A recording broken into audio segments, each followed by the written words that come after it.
আসসালামু আলাইকুম। ফুটবল বিশ্বকাপের নকআউট পর্বের গুরুত্বপূর্ণ দুটি ম্যাচ শেষে স্বাগতম সবাইকে। আরসিটিভি আয়োজিত আজকের ম্যাচ পরবর্তী বিশ্লেষণ টক শোতে অনুষ্ঠানের পৃষ্ঠপোষকতায় রয়েছে আনান সিটি, সাথে আমি আছি হামিদুল ইসলাম, সাবেক খেলোয়াড়। আর আমি ইকরা হাফেজ আয়নান। আমাদের আজকের অতিথি মোহাম্মদ খায়রুল ইসলাম খোকন এবং মোহাম্মদ সুজন চৌধুরী, সাবেক জাতীয় ফুটবলার এবং অধিনায়ক, ব্রাদার্স ইউনিয়ন লিমিটেড, ঢাকা। আজ আমরা আলোচনা করব কোয়ার্টার ফাইনালের দুটি দুর্দান্ত হাই ভোল্টেজের ম্যাচ নিয়ে। প্রথম ম্যাচটি ফ্রান্স বনাম মরক্কো, যেখানে ফ্রান্স দারুণ পারফরমেন্সের মাধ্যমে 2-0 গোলে মরক্কোকে পরাজিত করে সেমিফাইনালে নিশ্চিত হয়েছে। অন্যদিকে স্পেন 2-1 গোলে বেলজিয়ামকে পরাজিত করে শেষ চারে নিজের স্থান নিশ্চিত করে নিয়েছে। আজকের দুই ম্যাচই ছিল ভিন্ন দুই গল্প। একদিকে ফ্রান্স দেখিয়েছে তাদের দাপটে পারফরমেন্স, অন্যদিকে স্পেন দেখিয়েছে পরিকল্পিত পারফরমেন্স। কোন কৌশল ম্যাচের পার্থক্য গড়ে দিয়েছে, কোথায় মরক্কো এবং বেলজিয়ামের দুর্বলতা ছিল, আর সেমিফাইনালের আগে ফ্রান্স এবং স্পেনের শক্তি বা দুর্বলতা কী, এই নিয়েই থাকছে আজকের আমাদের বিশ্লেষণ পর্ব। তাহলে আর দেরি না করে শুরু করা যাক আমাদের আজকের আলোচনা। শুরুতেই যেতে চাই দুইজন গেস্টদের কাছে। আমরা আলোচনা করব ফ্রান্স বনাম মরক্কোর ম্যাচটি নিয়ে। দুইজন গেস্টের কাছে জানতে চাই, ফ্রান্স 2-0 গোলে ব্যবধানে জিতে সেমিফাইনালে উঠেছে, এই জয়কে আপনারা কিভাবে মূল্যায়ন করবেন? সুজন ভাই। জি, ধন্যবাদ। প্রথমেই ধন্যবাদ জ্ঞাপন করছি আনান সিটিকে এত সুন্দর একটি আয়োজন বা এই অনুষ্ঠানে আমাকে আমন্ত্রণ জানানোর জন্য। আর ফ্রান্স এবং মরক্কোর বিষয়টা যেটা আপনি বললেন, আসলে এখানে মূল্যায়ন করার বিষয়টা, ফ্রান্স নিঃসন্দেহে হট ফেভারিট একটা টিম। জি, মরক্কো পূর্বে যা খেলছে বা খেলতে খেলতে পার্ট বাই পার্ট উপরে আসছে, সেই তুলনায় কিন্তু মরক্কো ভালো একটা সুবিধাজনক অবস্থান করতে পারে না, আবার খেলতেও পারে নাই। জি, আপনার মরক্কো, ফ্রান্স যেমন অল আউট ফুটবল খেলছে পার্ট বাই পার্ট, তারা প্রত্যেকটা জোনাল ফুটবল খেলছে, কিন্তু মরক্কো কিন্তু ওইভাবে তাদের নিজেদের খেলাটা ওইভাবে উপস্থাপন করতে পারে না। এই দিক দিয়া তারপরে আপনার কিছু কিছু কৌশলগত দিক আছে, সেই কৌশলগত দিক দিয়েও কিন্তু মরক্কো পিছায়। প্রথমত সেট পিস, মানে ওয়ার্ল্ড কাপে সবচেয়ে কৌশলগত দিক দিয়ে হচ্ছে সেট পিসটা। জি, set piece important, corner kick important, আবার থ্রোয়িংটাও কিন্তু ইম্পর্টেন্ট। যে দল কুইক স্টার্ট করবে আর এই জিনিসগুলো নিজেদের আয়ত্তে আনতে পারবে, সেই দলেই কিন্তু দিন শেষে ভালো জেতার ফলাফল সম্ভাবনা, আর হ্যাঁ, কি। ভালো ফলাফল। জি, জি। সেই দিক দিয়ে কিন্তু আপনার ফ্রান্স কিন্তু একটা খুব ভালো দল, আর last world cup runner up.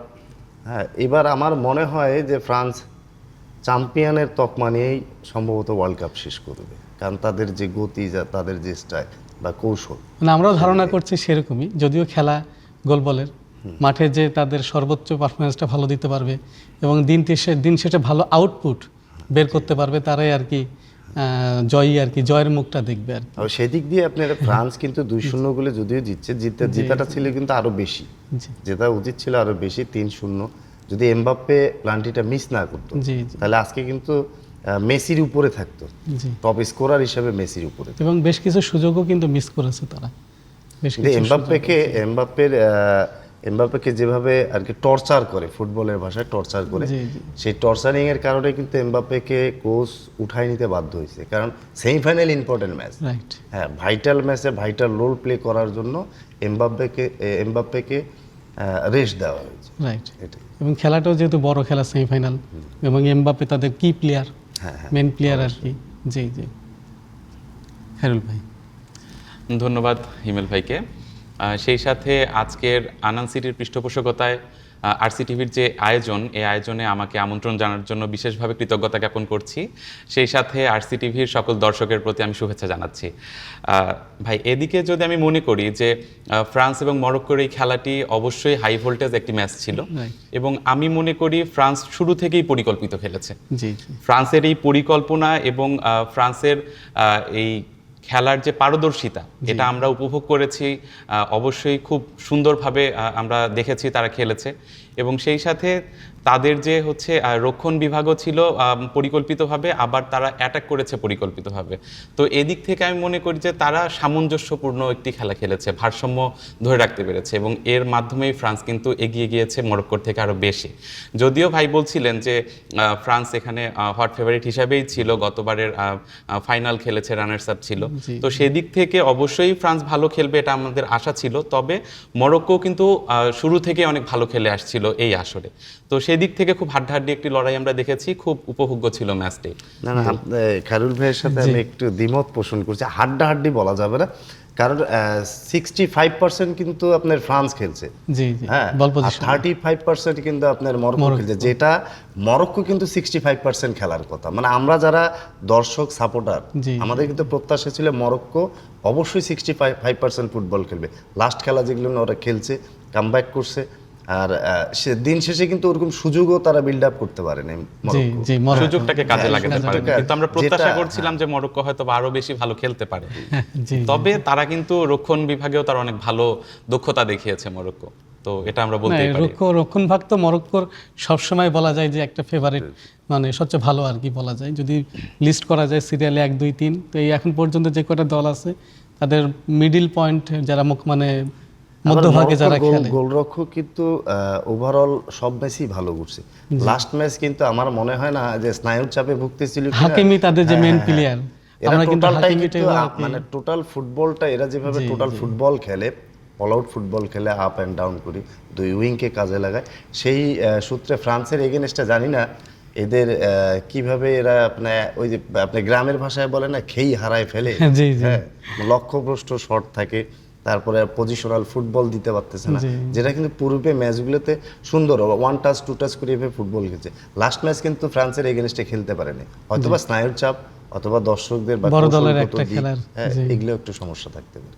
এবারে আমরা চলে যাই খোকন ভাইয়ের কাছে। মরক্কোর শক্তিশালী রক্ষণ ভেঙে ফ্রান্স 2 গোল করেছে, আপনি এই আক্রমণকে কেমন দেখছেন? ধন্যবাদ। মরক্কোর শক্তিশালী রক্ষণ বিভাগ ছিল, আমি যেটা বারবার করে বলে আসছি যে মরক্কো সবসময় শক্তিশালী রক্ষণ ভাগ নিয়ে খেলেছে, কিন্তু আমরা দেখেছি ফ্রান্স কিন্তু ফ্রান্সের অ্যাটাকিং মুডে ছিল সবসময় হচ্ছে এমবাপ্পে এবং দেমবেলে। তো ফ্রান্সের বড় শক্তি হচ্ছে এমবাপ্পে। জি, তো এমবাপ্পে যখন অ্যাটাকিং মোডে খেলে তখন বড় বড় রক্ষণ ভাগও এখানে হচ্ছে খেই হারিয়ে ফেলে। হ্যাঁ, right. তো সেদিক থেকে অবশ্যই এই ম্যাচে রক্ষণ ভাগে মরক্কো অনেক ভালো একটা শক্ত অবস্থান তৈরি করেছিল, কিন্তু এমবাপ্পের কাছে তো এই রক্ষণ ভাগ কোনো কিছুই নয় বলে আমরা মনে করি। তো সেদিক থেকে এমবাপ্পে সর্বোচ্চ গোল নিয়ে এগিয়ে যাচ্ছে, এ পর্যন্ত 8টি গোল এমবাপ্পে করেছে, এমবাপ্পের ঝুলিতে 8টি গোল আছে। এছাড়াও এমবাপ্পের সাথে দাম্বেলে আছে, তো তিনিও 5টি গোল করেছেন। তো এদিক থেকে অ্যাটাকিং কিন্তু অনেক ভালো একটি চমৎকার অ্যাটাকিং নিয়ে ফ্রান্স এগিয়ে যাচ্ছে। তো সেদিক থেকে মরক্কোর রক্ষণ ভাগও ভালো ছিল, আবার ফ্রান্সের অ্যাটাকিংটাও ভালো ছিল। তো সেদিক থেকে আমরা দেখতে পেরেছি যে ফ্রান্সের অ্যাটাকিং যে মুডটা ছিল, অ্যাটাকিং মুডটা মরক্কোর এত ভালো রক্ষণ ভাগটাকেও মানে বাধা হিসাবে দেখেনি, তারা পেরিয়ে যেতে পেরেছে। জি, আমি আপনার সাথে সহমত। সুজন ভাই, আপনি একটু কিছু বলবেন? বলবো মানে কি, আপনি খোকন ভাইয়ের সাথে আমিও একমত। জি। আর তারপরেও আপনার দ্রুত যে কাউন্টার অ্যাটাক করে ফ্রান্স 2 উইং দিয়ে, জি। সবারই টার্গেট কিন্তু দেমবেলে এবং এমবাপ্পে। এমবাপ্পে। আর এগেনস্ট টিমের মরক্কোর ডিফেন্স যারা খেলে তাদের টার্গেট কিন্তু দেমবেলে না, এমবাপ্পে। থ্রু বলে কিন্তু এমবাপ্পে অনেক ফাস্ট। হ্যাঁ, আমার মনে হয় ওয়ার্ল্ডের দ্রুতগামী প্লেয়ারের ভিতরে এমবাপ্পে একমাত্র যে দ্রুত বলে। জি হ্যাঁ, দ্রুত বলে সে দ্রুত মিট করতে পারে। জি, এই দিক দিয়ে এমবাপ্পে অনেক ভালো একজন প্লেয়ার। আর আমার মনে হয় ফিউচার এমবাপ্পে সব রেকর্ডকে ছাড়াই যাবে, সকল রেকর্ড এটাই, ব্রেক করবে সকল আর কি। রেকর্ডকে জি, ব্রেক জি, করবে। জি। আর এমবাপ্পের যে কৌশলগত দিক, কোচ কিন্তু ইন্ডিভিজুয়ালি প্লেয়ারকে বলে না তুমি এই স্টাইলে খেলবা, এই কৌশলে খেলবা। জি জি বিশেষ করে এমবাপ্পের ক্ষেত্রে কিন্তু কোচের কোনো কৌশলেই কাজ করে না, জি, কারণ এমবাপ্পে রাইট উইং দিয়ে স্টার্ট করে, লেফট উইং দিয়ে স্টার্ট করে, মাঝমাঠ দিয়ে স্টার্ট করে, কখনো ফিক্সড, আবার ডিফেন্সে আসতেছে। অল আউট ফুটবল যেটা আর কি, একটা মানে প্লেয়ারের এমবাপ্পে নিজের কৌশলেই হ্যাঁ, খেলে। নিজের কৌশলেই ফুটবল খেলে।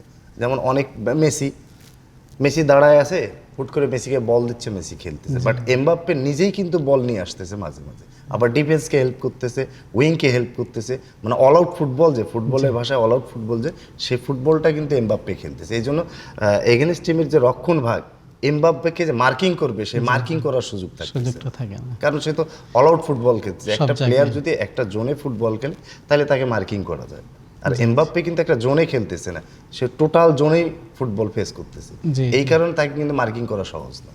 এবং তারা কিন্তু অনেক ধৈর্য ধরে খেলেছে, হ্যাঁ, অনেকক্ষণ ধরে ধৈর্য ধরে তারা সুযোগের সন্ধানে ছিল এবং এইটাই তো সুযোগকে কৌশল, কাজে এটাই লাগিয়েছে। তো কৌশল, কারণ এটা কিন্তু ছোট ছোট ম্যাচ না, যে নকআউট অবশ্যই, স্টেজ, knockout stage। মানে নকআউট স্টেজে আসছে, সবাই কিন্তু বড় দল, জি জি জি, হ্যাঁ সবাই বড় দল, সব বড় দলের বিপক্ষে কিন্তু আপনি কৌশলগত দিকগুলো অবলম্বন করবে। জি। কেউ আস্তে আস্তে বিল্ড আপ করতেছে, কেউ কুইক স্টার্ট করতেছে, হ্যাঁ আপনার ফ্রান্স কিন্তু আস্তে আস্তে বিল্ড আপ করতেছে, রাইট।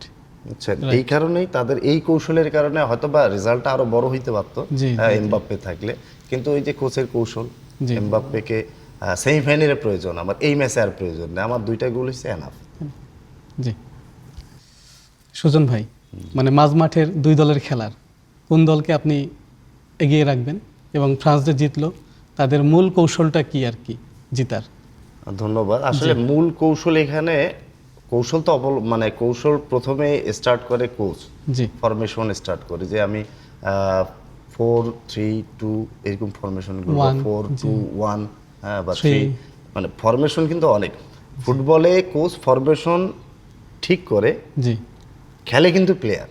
রাইট। সে মাঝ মাঠে কিছু কিছু জায়গায় আছে যে প্লেয়াররা কিন্তু ওই কৌশল অবলম্বন করে না, কারণ আমি ওই কৌশলে এগেনস্ট টিম আমাকে জানতেছে, আমি ওই কোচের কৌশলে নামতেছি, মাঠে গিয়ে কিন্তু কোচের কৌশলটা প্লেয়াররা রপ্ত করে না। জি কারণ কোচের কৌশল তো আপনার আলটিমেটলি এটা ফোকাস, জি জি এখন এগেনস্ট টিম তো ওই কৌশল অনুযায়ী এদেরকে অ্যাটাক করবে, জি, কার দুর্বল সাইড কোনটা, হ্যাঁ ওই দুর্বল সাইডে আঘাত আনবে। কিন্তু ওভারঅল ফ্রান্স আর মরক্কোর ভিতরে আপনি যদি মধ্য মাঠের শক্তি দেখেন, জি, হ্যাঁ আপনার লাস্ট ম্যাচের পূর্বে মরক্কো বেটার ছিল, জি, ওভারঅল যেহেতু ওয়ার্ল্ড কাপের হট ফেভারিট টিম, জি, সেই সূত্রে কিন্তু আপনার ফ্রান্স বরাবরই ফেভারিট, এবং মধ্য মাঠে যারা আছে অন্যান্য টিমের, মানে মরক্কোর চাইতে 80% মধ্যমাঠ আয়ত্তে ছিল আপনার ফ্রান্সের।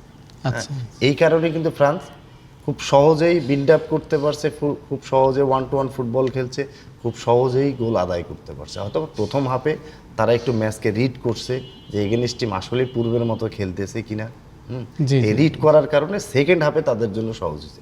ওই সাইডগুলো তারা অবলম্বন করছে, উইক সাইডগুলো, এই উইক সাইড অবলম্বন করার কারণে কিন্তু তারা গোল খুব দ্রুত আদায় করছে। না, সুজন ভাই আপনি ভালো বলেছেন আর কি, যে কোনো দুই দলেরই নির্দিষ্ট একটা দুর্বলতার দিক থাকে, সেই জায়গায় এটা কৌশল তো আর কি, যে দুই দলের যে কোচ থাকেন তারা তো আর কি অগ্রিম আগে থেকেই আগের দিনই তারা এই পরিকল্পনাগুলি সাজিয়ে নেয়। আবার ওই যে আপনার ফার্স্ট হাফ কিন্তু দুই কোচে রিড করতেছে জি, যে এগেনস্ট টিমের কোন সাইডটা দুর্বল, সেই দুর্বল সাইডেই কিন্তু সেকেন্ড হাফ যখন স্টার্ট হয় তখন তারা কিন্তু নতুন মুভমেন্ট নিয়ে নেয়, জি জি যে আমার এই সাইডগুলোকে আমি যদি অ্যাটাক করতে পারি তাহলে খুব সহজে আমরা রেজাল্ট নিতে পারি। জি জি, হ্যাঁ জি, আর অবশ্যই এটার সাথে আমি আরেকটু অ্যাড করতে চাই যে মাঝ মাঠের নিয়ন্ত্রণ কিন্তু ফ্রান্সের অনেক ভালো ছিল, তারা বলের দখল রেখেছিল অনেক সময় জুড়ে, তারা অনেক সময় জুড়ে বলকে দখলে রেখেছে, নিয়ন্ত্রণে রেখেছে। তো আমি মনে করি যে বলের এই দখল নিয়ন্ত্রণটাই মূলত আরও বেশি তাদের এগিয়ে যেতে সাহায্য করেছে। না ঠিকই আছে, আসলে বলে পার্সেন্টেজ সেরকমটাই বলে যে ফ্রান্স অনেক স্লোভাবে নিজেকে বিল্ড আপ করেছে, এবং তারাও সেটা কিন্তু আর কি বলা যায় যে তারা সাকসেসফুল হয়েছে, যদিও গোলটা অনেক দেরিতে হয়েছে। আমরা সবাই আমরা হয়তো দর্শকরা চাচ্ছিলাম যে খেলাটা হয়তো প্রথম হাফেই আর আসলে কি, দেরিতে কিন্তু গোল হয় নাই, আপনি ভালো করে খেয়াল করবেন, দেরিতে ফার্স্ট হাফেই কিন্তু তারা স্কোর করে, জি জি জি, কিন্তু এমবাপ্পে করতে পারে নাই, যেটা প্লান্টি Penalty miss এমবাপ্পের করছে। ন্যাচারাল যে স্বভাব, এটা পার্ট অফ গেম আর কি, হতে পারে। টপ ডি এর ভিতরে যে কোনো মূল্যে সে টপ ডি এর ভিতরে ঢুকবে, এগেনস্ট টিমের স্টপার কিন্তু অবশ্যই বাধা দিবে, জি চ্যালেঞ্জ করবে, সেই চ্যালেঞ্জে কিন্তু বরাবরই এমবাপ্পে ফার্স্ট, জি, এবং প্লান্টি আদায় করে নিয়েছে, গোল করতে পারেনি, এটা হয়তো বা তার এটা part of game আর এটা কি। Part of Part of game। হ্যাঁ, অথচ গোলটা করলে আজকে 9 গোল, 9 গোল হতো আর কি। তাইলে মেসির চাইতে 1 গোল বেশি থাকে। জি জি, হ্যাঁ, এটা পার্ট অফ গেম। এটা নিয়ে আসলে না, এটা হতেই পারে। হতাশ হওয়ারও কিছু নাই, কারণ ফুটবল খেলবে তার আনন্দ নিব আমরা। জি জি দিন শেষে। রংপুর শহরে নিরিবিলি ও মনোরম পরিবেশে অবস্থিত রংপুর গ্রুপের প্রিমিয়াম আবাসন প্রকল্প আনান সিটিতে নগদ মূল্য ও সহজ কিস্তিতে প্লট এবং কন্ডোমিনিয়াম অ্যাপার্টমেন্ট বিক্রয় চলছে। আমরা এবার আলোচনা করব স্পেন বনাম বেলজিয়াম ম্যাচ নিয়ে। তো আমরা চলে যাচ্ছি খোকন ভাইয়ের কাছে। বেলজিয়ামের সাথে স্পেনের এই কঠিন লড়াইয়ে স্পেন নিজেদেরকে মানসিকভাবে কিভাবে ধরে রেখেছিল? ধন্যবাদ। স্পেন এবং বেলজিয়ামের আসলে একটি কঠিন লড়াই ছিল এখানে, এবং স্পেন তাদের সর্বোচ্চ ধৈর্য দেখিয়েছে এই লড়াই। আমি বলতে পারি যে তাদের ধৈর্যের আসলে কতটুকু ধৈর্যের সীমা থাকলে তারা এভাবে খেলতে পারে। আসলে চমৎকারভাবে তারা তাদের ধৈর্যের সাথে এই আসরের এই খেলাটি তারা খেলেছে, এবং বেলজিয়ামের মতো একটি বড় দলকেও তারা কিন্তু পরাস্ত করেছে এখানে। তো আমি মনে করি তাদের প্রথম অস্ত্র ছিল ধৈর্য, এবং ধৈর্যের সাথে তারা তাদের যখন চাপে পড়ে গিয়েছিল, যখন বিপক্ষ দল গোল করেছিল, তখনও কিন্তু তারা তাদের পরিকল্পনা থেকে সরে আসেনি। তো আমি মনে করি ধৈর্য এবং তাদের পরিকল্পনা এটাই স্পেনকে এগিয়ে নিয়েছে আজকের খেলার মধ্যে। জি জি জি। সুজন ভাই। আসলে স্পেন আর বেলজিয়াম, স্পেনের কথা কি বলবে, স্পেন এক্সেপশনাল ফুটবল খেলে, এটা বরাবরই। আর স্পেনের প্রত্যেকটা প্লেয়ারের জন্য কিন্তু 100% লেবার দেয়। জি তাদেরকে বলতে হয় না তুমি এই স্টাইলে খেলবা, ওই স্টাইলে খেলবা, এটা কিন্তু মানে বলার অপেক্ষা রাখে না। জি। কারণ ওরা স্পেনের সর্বোচ্চ লিগে খেলে, ওরা কন্টিনিউ ফুটবলের উপরে আছে। জি এই জন্য এক্সট্রা অর্ডিনারি যে ওদেরকে বলতে হবে যে তুমি বলটাকে অমুককে দিবা, হ্যাঁ, বা এই বলটা নিয়ে তুমি এই অ্যাঙ্গেল থেকে না, এই পর্যায়ে set আসলে piece। তাদেরকে আর কি হ্যাঁ, বলার কিছু এখানে থাকে বলার না। কিছু নাই, কোচ কিন্তু এক্সট্রা অর্ডিনারি কিছু বলে না, জি, জাস্ট খালি ফরমেশনটা দেখায় দেয়। আর এই এজে আসার পর এত বড় লেভেলে ফুটবল খেলে কোচ কিন্তু তাদেরকে বলতে পারে না জি জি যে তুমি ডিফেন্সিভ জোন থেকে অ্যাটাকিং ফুটবলে খেলবা। এখন ফুটবলটা হচ্ছে অল আউট ফুটবলের যুগ। জি জি এখন গোলরক্ষক থেকে আপনার স্ট্রাইকিং জোন পর্যন্ত সবাই কিন্তু ফুটবল খেলে, জি জি সবাই। আর 60% কিন্তু ফুটবল খেলতে হয় গোলকিপারকে, গোলকিপার থেকে কিন্তু বিল্ড আপ ম্যাচ স্টার্ট হয়। আর স্পেনের যে কৌশলগত দিক, এটা অন্যান্য টিমে কিন্তু এরকম দিক নাই, কারণ এরা স্লো ফুটবল খেলবে, স্লো খেলতে খেলতেই ফাস্ট খেলবে। জি। এবং এগেনস্ট টিমের অ্যাটাকিং যে জোন, সেই অ্যাটাকিং জোন থেকে অনেক সময় অন্যান্য টিম কিন্তু শুটিং করে, পারপোস্টে শুটিং করে, বাট স্পেন কিন্তু শুটিং করে না। স্পেন আস্তে আস্তে আপনার তারা নিজেরা খেলার চেষ্টা করে, এবং যে বেটার তাকে দিয়ে কিন্তু স্কোর করায়, যে আননেসেসারি শুটিং করব, বলটা বাইরে যাবে বা এই সেরকমভাবে ফুটবল খেলে না। জি বুঝছেন, এটা হচ্ছে স্পেনের এটা মানে কৌশলে যত কৌশল আছে, সবচেয়ে বড় কৌশল কিন্তু এই দিকটা। অন্যান্য টিম কিন্তু এইভাবে ফুটবল খেলে না, খেলে তারা নিচ থেকে আস্তে আস্তে বিল্ড আপ করে। বাট স্পেন ওদের যে ড্যাঞ্জার জোন এরিয়া, এই ড্যাঞ্জার জোন এরিয়ার ভিতরে মানে অন্তত পক্ষে 30টা বা 40টা এরকম পাস খেলে, ওয়ান টাচ টু টাচ। হ্যাঁ, অন্যান্য টিম কিন্তু এরকম সাহসিকতা দেখায় না। আবার স্পেনের গোলরক্ষক সিমেন, সে কিন্তু আপনি দেখেন যে নিচ থেকে আস্তে আস্তে আস্তে আস্তে খেলতে খেলতে তারপরে লং খেলে। এবং এদের বল মারার একুরেসি এতই পারফেক্ট, যে প্লেয়ারকে দিবে তার চেস্টে আসবে, অথবা পায়ে আসবে, অথবা মাথায় আসবে। হ্যাঁ, ওইখান থেকে তারা কিন্তু আবার আস্তে আস্তে নিজেদের ভিতরেই খেলতেছে। অনেক গোছানো একটা ফুটবল, এত গোছানো ফুটবল, মনে হচ্ছে আমি কম্পিউটারে গেম খেলছি। হ্যাঁ, এরকম স্পেন। এই জন্য স্পেনের দ্বারা ওয়ার্ল্ড কাপ ফাইনাল পর্যন্ত যাবে কিনা জানি না, কিন্তু স্পেনের ওয়ার্ল্ড কাপ ফাইনালে যাওয়া উচিত। স্পেন আর ফ্রান্স যদি ফুটবল খেলে, ওয়ার্ল্ড কাপ ফুটবল খেলে, তাইলে আমরা বাংলাদেশের মানুষ পূর্বে কি ম্যাচ দেখছি না দেখছি জানি না, তবে 100% একটা লড়াকু ম্যাচ দেখতে হবে। মানে সেমিফাইনালে কিন্তু এই দুজন মুখোমুখি হচ্ছে আর কি। ওয়ার্ল্ড কাপের পূর্বেই কিন্তু এটা একটা অঘোষিত ফাইনাল, অঘোষিত ফাইনাল। জি, আমরা বলতে পারি। তারপরও আরেকটা ম্যাচ আছে আজকে। জি জি, আজকের মনে হয় রাত 1টার সময় নরওয়ে ইংল্যান্ড, এবং হচ্ছে আর্জেন্টিনা ফাইনাল ম্যাচ। জি জি, মানে দুই সেমিফাইনাল কিন্তু আমরা সেমিফাইনালের পূর্বেই নকআউট স্টেজে আসি দেখতেছি, রাউন্ড অফ 8 আসি যে ম্যাচ দেখবো। সুজন ভাই, জি বলেন। স্পেনের উইং এবং রক্ষণ ভাগকে আপনি কিভাবে আর কি মূল্যায়ন করবেন আর কি? ধন্যবাদ। আসলে স্পেনের উইং রক্ষণ মানে প্রত্যেকটা টিমের কিন্তু উইং রক্ষণ থাকে, রাইট। কিন্তু বেসিক্যালি স্পেনের উইং বা রক্ষণ এটা কিন্তু আপনি ইন্ডিকেট করতে পারবেন। জি জি জি জাস্ট আমি প্লেয়ার, আমাকে কোচ দিছে তুমি উইংয়ের এই পজিশনে লেফট উইংয়ে খেলবা, বা কোন ভাইকে দিছে তুমি রাইট উইংয়ে খেলবা। এটা আমাদের প্রেক্ষাপটে সহজ, জি বাট স্পেনের প্রেক্ষাপটে কিন্তু এটা সহজ না। আচ্ছা হ্যাঁ, স্পেনের প্রেক্ষাপটে আমি উইং, আমি লেফট উইং, আমি রাইট উইং, আমি স্ট্রাইকার, আমি ডিফেন্স। হ্যাঁ, কারণ লামিনী ইয়ামাল আছে। হ্যাঁ, অল আউট ফুটবল।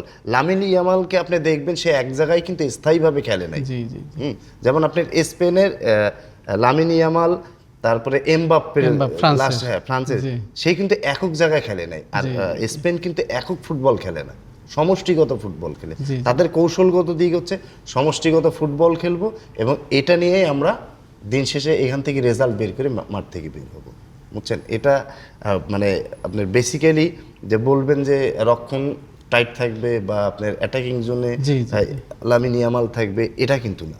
আচ্ছা এটা টোটাল ফুটবল, আমি সব জায়গায় খেলবো, জি জি জি বাট আমার পজিশন আমি তাহলে আর মার্কিং করাটা তাদের জন্য কঠিন হবে এগেইনস্ট টিমের আর কি, জন্য against মার্কিং team-এর। করাটা সহজ। জি, জি। যে এখন 10 নম্বর জার্সি সে কি স্ট্রাইকিং জোনে খেলে, জি, জি। এখন কিন্তু 10 নম্বর জার্সি স্ট্রাইকিং জোনে খেলে না। জি জি সে কিন্তু মিডফিল্ডে আসে, হয় অ্যাটাকিং মিডফিল্ড খেলে, নাইলে ডিফেন্সিভ মিডফিল্ড, নাইলে আপনার রক্ষণে আসিয়া আপনার হেল্প করতেছে। আপনি দেখেন সেট পিস যখন মারে তখন কিন্তু কেউ আর স্ট্রাইকিং জোনে থাকে না।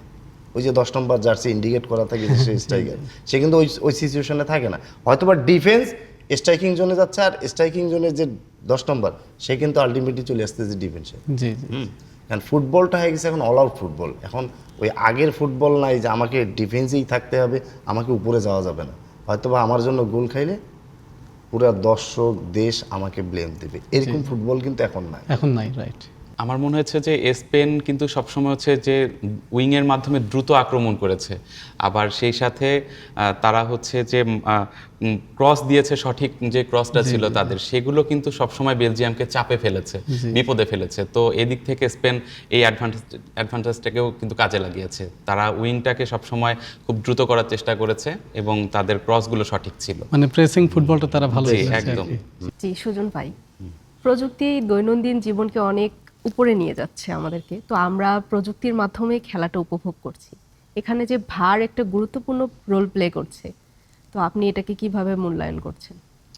আচ্ছা, ওয়ার্ল্ড কাপে তো এর পূর্বে অনেক মানে অনেক প্রযুক্তি ইউজ হয়েছে। জি। এবার একটু নতুনত্ব আসছে ফুটবলে সেন্সর। আসলে ফুটবলে সেন্সর দিয়ে আমার মনে হয় না, আমি যদি যেগুলো ম্যাচ দেখলাম, মানে আমি রেফারি, আমি ফুটবলার পাশাপাশি একজন রেফারি। জি জি হ্যাঁ, and আমার কাছে অন দ্য ফিল্ড আমি রেফারি, আমি দেখতেছি যে বিহাইন্ড দ্য ট্যাকেল সে করছে, এটা আমি কার্ড দিব কি দিব না, হ্যাঁ, এটা আমার এখতিয়ারের ভিতরে। বাট কিছু কিছু সময় চ্যালেঞ্জিং মুহূর্তে আসলে তখন দেখা যাচ্ছে যে ভার, জি আমি রেফারি হিসেবে আমি ভারের সহযোগিতা দিচ্ছি, আমি কথা বলতেছি তার সাথে, তখন টিভি আম্পায়ার বলতেছে যে আসলে এই জিনিসটা রেড কার্ড হবে, যেটা লাস্ট আর্জেন্টিনার ম্যাচে, জি আর্জেন্টিনা এবং আপনার যেটা রেড কার্ড, জি জি ইজিপ্টের খেলা। হ্যাঁ, ইজিপ্টের খেলায় যেটা রেড কার্ড দিল, তখন ওটা কিন্তু আসলে যে মেন রেফারি সে কিন্তু দেয়নি, ভারের সাহায্য নিয়ে দেয়া হয়েছিল, রেড কার্ড দিছে। তারপরে আপনার গতকালকে যে এমবাপ্পের ফাউলটা, জি যেটা ফার্স্ট প্লান্টি পেয়েছে, সেটাও কিন্তু ভারের সাহায্যে। হ্যাঁ, কারণ আমরা না, আমি একটু জানতে চাচ্ছি আপনার কাছে যে ভারটা কিভাবে রেফারিকে আর কি বলে, মানে নির্দেশনাটা কিভাবে ভারটা দেয়? খেলা চলতেছে, জি খেলা চলতেছে, আমরা দেখেছি যে আপনার দেখা গেল যে বিহাইন্ড দ্য ট্যাকেলে একটা প্লেয়ার পড়ছে, জি হ্যাঁ, যেটা লাস্ট ম্যাচ আপনার ইজিপ্ট এবং আর্জেন্টিনা জি তাদের জোনে, ইজিপ্টের জোনে যে বলটা আর কি ফাউল হয়েছে, ওটা কিন্তু রেফারি ফ্রন্ট লাইনে ছিল, এই কারণে সে দেখতে পারে নাই, পিছনে যে জার্সি টানতেছে এটা কিন্তু দেখা যায় নাই। কারণ রেফারি ফ্রন্টে ছিল, দেখতে পারে নাই। হ্যাঁ, বা আপনার যে লাইসম্যান ছিল সে কিন্তু দেখতে পারে নাই, জি যে সহকারী সেও দেখতে পারে নাই, এটা দেখছি কিন্তু ভার। জি এই জন্য ওখান থেকে সে মেসেজ দিচ্ছে যে ওটা ফাউল, বাট সে ওটা বাঁশি বাজাইতে পারতেছে না ওইটা যতক্ষণ শেষ না হচ্ছে, কারণ কি এই বলটা কিন্তু শেষ হয় নাই, ফিনিশিং, হ্যাঁ, সে ফিনিশিংটা, সেটা আউট হোক, গোল হোক বা ফাউল হোক, ওইখানে যখনই ফাউল হবে বা আউট হবে, ফিনিশ হবে, তখন কিন্তু সে বাঁশি বাজাবে যে ওটা ফাউল। কারণ আলটিমেটলি তার মেমোরিতে, তার নলেজে দেওয়া হয়েছে যে ওটা ফাউল হয়েছে। জি জি এটা কিন্তু ভারের দায়িত্ব, জি, এটা কিন্তু রেফারির দায়িত্ব না। আর সবাই কিন্তু রেফারিকে ব্লেম দিচ্ছিল, জি বাট ওটা তো শেষ হয় নাই, রেফারি বাঁশি বাজাবে কিভাবে? জি জি হ্যাঁ, বাঁশি না বাজলে কিন্তু ফাউল না, বাঁশি না বাজলে অফসাইড না, বাঁশি না বাজলে গোল না। ফুটবলের আইন কিন্তু এটাই, বাঁশি যখন বাজবে তখনই মনে করতে হবে কোনো না কোনো সমস্যা হয়েছে, এই কারণে বাঁশি। তার মানে ওই সময় তো খেলা স্টপ থাকে। আর ভার এইখানে মনে করেন আপনাকে দায়িত্ব দিছে, বাট খেলা তো শেষ হয় নাই, রানিং মুভমেন্ট। হ্যাঁ, জি, জি। সেটা স্কোর করুক, সমস্যা নাই, বা আপনার টাচ লাইনের বাইরে যাক, বাইরে যাওয়ার পরে না বাঁশি বাজবে, তারপরে ইন্ডিকেট করবে যে অমুক জায়গায় ফাউল হয়েছে, এটা গোল।